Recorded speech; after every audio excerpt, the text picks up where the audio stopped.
Good morning, everyone. Everyone is well aware about the baby formula shortage that is going on in America. And unfortunately, many kids are even hospitalized because of lack of baby formula. Which reminds me of the Birkat HaMazon. Each and every time we eat a meal and bread, we conclude with grace after meals. And everyone knows the words that we sing. Baruch atah Hashem Elokeinu melech haolam hazan es haolam kulo b'tuvo. Blessed are you, God, King, ruler of the universe, who sustains and provides sustenance, hazan, et ha'olam kulo, the whole world, with his goodness and his kindness. In other words, we're thanking God that he provides food for the entire world, at kol olam, kulo, entirely. And the question is twofold. First of all, if I had a meal, or me and my family had a meal, why are we thanking God for the food that he gave to the whole world? Why not just thank him for the food he gave us and our family? And second of all, is it even true that he gives sustenance for the whole world? Unfortunately, as we see the shortage here, there are shortages of food in many parts of the world. And many people who die of starvation every year. So how can we say that God sustains the whole world with his goodness? And the answer, obviously, is that God does provide enough sustenance for the whole world. But we as human beings have to be willing to share it with one another. There is sufficient food, just like there's sufficient baby formula in the world, maybe in other countries, but this is the time that other countries step up and help one another in times of need, just as many times America helps other countries. But if everyone really shared their blessings and their resources, not just food, but any type of food resources in life, there's no insufficiency, there is no lacking. It's just a matter of we human beings working together. And that's the message of this day, Lag BaOmer. The students of Rabbi Akiva, 24,000 of them died. And Rabbi Akiva was the one who taught the greatest mitzvah in the Torah is to love your neighbor as yourself.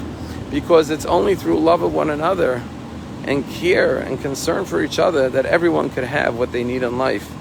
Only when we are together and care for each other can we all in unison say that God has provided for all of mankind. You know, our daughter Hindi and our son-in-law Tani had a baby girl a few weeks ago. And they decided to name it after my son-in-law's great-grandmother, whose name was Golda. But on Shabbos morning, as Tani was leaving the hospital, he turned to my daughter and said, "Are you sure we're just going with one name? Would you like to add a second name?" And my daughter Hindi said, "Let me think about it." And she took a little walk. And she came back and said, "You know, I just thought of a great name, Ahuva, beloved, because I feel such intense love for this baby. Let's call her Ahuva Golda, beloved Golda." And sure enough, he came to shul and got called to the Torah and named his daughter Ahuva Golda. Well, the next week, our daughter Hindi, texted her great mother-in-law, Tani's grandmother, and said, "How did your mother, Tani's great-grandmother, spell the name Golda? I wanted to make sure I spell it the way she spelled it." And she said, "You know what, I'll send you a picture of her tombstone so you'll see how it was spelled." And when she got the picture of the tombstone, this is what it said. Before her name Golda, blessed memory, it gave one line description of her life. And the description was, Isha Ahuva Alakol, a woman who is beloved by all. Golda Castel. So right there on the tombstone, it said Ahuva Golda, the very name that my daughter thought of the last moment. And indeed, that is the goal of life, that every person should have the title Ahuva, beloved, before their name.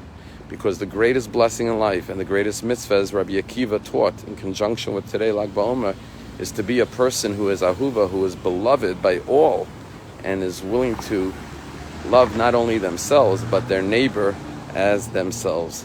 Have a beautiful, meaningful, inspiring Lag BaOmer. And if you're in Palm Beach, come celebrate with us at the Rec Center on Seaview Avenue in Palm Beach at 4 p.m. as we have a big celebration in honor of Lag BaOmer. Have a wonderful day.